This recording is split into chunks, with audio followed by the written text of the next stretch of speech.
जो आपकी 2.2 है, देखो 2.1 के मैंने आपको क्वेश्चन करवा दिए थे, ठीक है, और मैंने कहा था आपने जो आपने खुद ट्राई करनी है, जो रह जाएंगे, ठीक है, जो आपसे नहीं होगा वो मैं आपको करवा दूँगी। अच्छा, अब एक्सरसाइज 2.1 के जो सेकंड पोर्शन है ना, क्वेश्चन नंबर 2 है, उसमें उन्होंने बोला हुआ है find the derivative by using first principle, और जो एक्सरसाइज 2.2 है वो भी फर्स्ट प्रिंसिपल की है, तो मैं आपको ये वाली स्टार्ट करवाई है इसलिए। अब देखो, फर्स्ट प्रिंसिपल भी बाय डेफिनेशन तरह का ही होता है, लेकिन इसमें चेंज ये आता है कि देखो, हमने जो बाय डेफिनेशन किया होता है ना, वहाँ पे ज़्यादा से ज़्यादा पावर 2 या 3 होती है, ठीक है, तो हम उसका क्यूब लेकर खोल लेते हैं, ठीक है।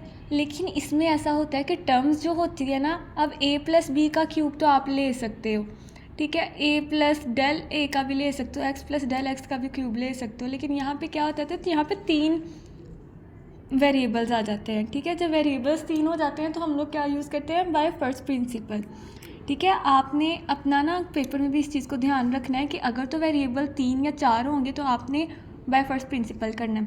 इसको सॉल्व करने का मेथड भी बहुत आसान है। हमने क्या करना होता है, let y is equal to a x plus b का क्यूब, ठीक हो गया। अब हमने डिफ्रेंशिएट करना होता है बिल्कुल ही वैसे जैसे कि बाय डेफिनेशन से किया है। क्या आ जाएगा, डेल वाई, और इधर आ जाएगा a x plus del x plus b whole का क्यूब, ओके हो गया। अब हमें पता है कि डेल वाई इधर ही रहेगा और वाई उधर जाके माइनस हो जाएगा, तो यहाँ क्या आएगा, ए को अंदर मल्टीप्लाई कराएंगे एक्स के साथ और ए को इसके साथ, ठीक है। ए एक्स प्लस ए डेल एक्स प्लस बी का क्यूब माइनस वाई, वाई की हमारे पास वैल्यू क्या है, ए एक्स प्लस ए डेल एक्स प्लस बी का क्यूब माइनस ए एक्स प्लस बी का क्यूब।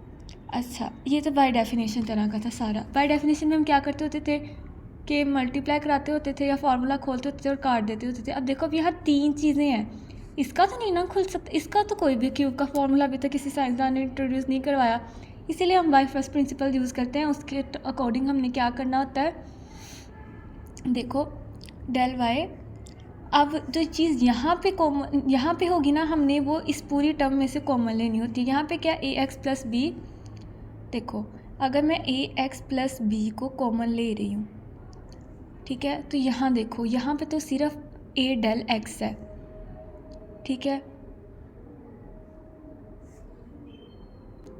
यहाँ पे ए डेल एक्स है, ठीक है। तो हमें आपको पता है जब हम कोई चीज़ कॉमन लेते हैं तो जहाँ पे देखो, अगर मैंने ये कॉमन ली है, मैं इसको पहले ना इस तरीके से लिखती हूँ ताकि आपको इजीली समझ आ जाए कि ए एक्स प्लस बी को इधर और प्लस ए डेल एक्स का क्यूब माइनस ए एक्स प्लस बी का क्यूब। अब मैंने इसमें से हमने ये चीज़ कॉमन लेनी है तो यहाँ पे होगी, मैंने वो ली ए एक्स प्लस बी, ठीक है, मैंने ये कॉमन ले ली। अब मेरे पास इधर क्या बचेगा, ए एक्स प्लस बी तो बाहर चला गया, प्लस अब यहाँ पे देखो ए डेल एक्स है, यहाँ पे ए एक्स प्लस बी तो था ही नहीं, लेकिन अगर मैंने कॉमन ले लिया है तो हमें पता है जो चीज़ यहाँ ना हो वो हम कॉमन ले लें तो वो नीचे आकर डिवाइड होती है। ओके हो गया, एग्री करते हो आप इस बात से।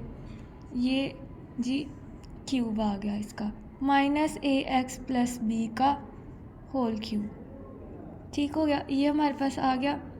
अब देखो, अब ये वाली, अब हमने इस पूरी टर्म में से देखना है कॉमन क्या आता है, ए एक्स प्लस बी का क्यूब कॉमन आएगा, तभी तो हमने यहाँ से इसको कॉमन लिया था। ए एक्स प्लस बी का क्यूब हमने निकालना है, ठीक है, तो पूरी टर्म्स में हमारे पास क्या बच जाएगा,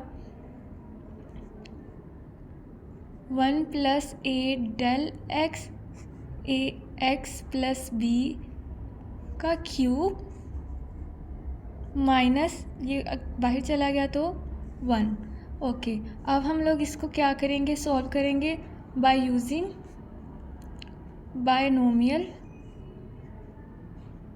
थ्योरम, ठीक है, वो जो फैक्टोरियल वाला आप लोगों ने पढ़ा होगा फर्स्ट ईयर में 7 चैप्टर में, ठीक है, वो हम लगाएंगे यहाँ पे। उसके according del y is equal to a x plus b का क्यूब एज इट इज़ ही रह जाता है, और जब टर्म ऐसे हो तो उसको हम लोग लिखते हैं कैसे,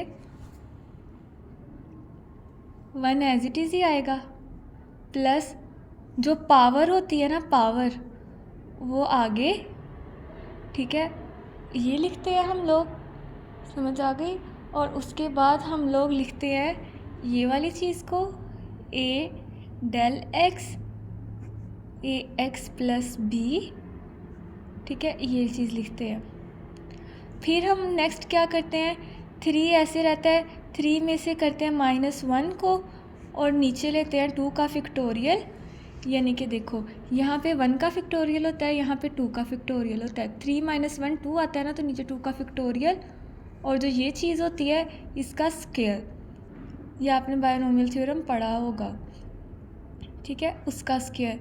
और ये चलता रहता है, सो ऑन करते रहते हैं। और यहाँ पर -1 जो है वो एज इट इज़ ही आएगा, ठीक है। अब देखो ये प्लस का 1 और ये माइनस का 1, ये कैंसिल हो गया, हमारे पास सिर्फ ये वाली टर्म बच गई, del y is equal to a x plus b का क्यूब, और हमारे पास अंदर क्या बच गया, 3 del x a x plus b, आगे क्या बचा, 3 और 2 का factorial, a del x a x plus b का स्क्वायर, सोन। ओके हो गया। अब मैं क्या करूँगी, डिवाइड बाय, वही जो डेफिनेशन में क्या था, divide by del x and apply limit, तो उसमें क्या हो जाएगा, d y by del x limit del x approaches to 0, इसमें भी इधर भी सारे में लिमिट लगेगी, limit del x approaches to 0। अच्छा बच्चे देखो, अब हम लोग यहाँ पे लिमिट लगाने से पहले क्या करते हैं, ए एक्स प्लस बी का क्यूब एज इट इज़ ये, और इनमें से देखो कॉमन क्या आ रही है चीज़, इनमें से कॉमन आ रहा है ये वाली चीज़, ए del x a x plus b, ठीक है। इसको मैंने किया 1 over A del x a x plus B, ये मैंने कॉमन ले लिया, ठीक है। देखो यहाँ एक है, यहाँ पे 2 हैं, आगे करके 3 4 ऐसे करके आएंगे, ठीक है। और हम डिवाइड किससे करवा रहे हैं, 1 ओवर डेल एक्स के साथ, डिवाइड बाय डेल एक्स, ठीक है। और यहाँ पे क्या बच जाएगा, 3 अकेला, ठीक है, 3 इंटू 2 ओवर 2 का फैक्टोरियल, और यहाँ पे ए del x a x plus B, एक ही रह जाएगा क्योंकि एक कॉमन लेकर बाहर भेज दिया मैंने, ठीक है। अब देखो ये जो डेल एक्स है ये इस डेल एक्स से कैंसिल हो जाएगा, और देखो यहाँ पे ए एक्स प्लस बी का क्यूब है और यहाँ क्या है, ए एक्स प्लस बी अकेला, तो ये एक इससे कैंसिल हो जाएगा और यहाँ पे बच जाएंगे 2, ठीक है। ये क्या बन जाएगा, d y by d x, और यहाँ पे क्या बच जाएगा, लिमिट के साथ साथ del x approaches to 0 a x plus b का स्क्वायर, ठीक है। और यहाँ पे एक ये वाला ए बच जाएगा, ठीक है, और अंदर से 3 प्लस ये सारा कुछ ऐसे ही, ठीक है। अब मैंने जब लिमिट अप्लाई की, देखो यहाँ पे जब मैंने लिमिट अप्लाई की तो यहाँ तो ए एक्स प्लस बी का स्क्वायर एज इट इज़ ही रह गया, ए भी ऐसे ही रह जाएगा। अब देखो यहाँ पे डेल एक्स है ना, डेल एक्स 0 हुआ तो ये सारी टर्म 0 हो जाएगी, और 3 एज इट इज़ ही रहेगा, 3 + 0 3, ठीक है। तो हमारे पास आंसर क्या लगेगा, लिमिट लगा के d y by d x a x plus b का स्क्वायर और 3a, ठीक है ना, d y by d x is equal to a x plus b का होल स्क्वायर और 3a। तो हम इसको कैसे लिख सकते हैं, 3a इंटू ए एक्स प्लस बी का होल स्क्वायर, ये आपका आंसर है। ये थोड़े से लेंथी हैं लेकिन सारे सेम और इजी हैं।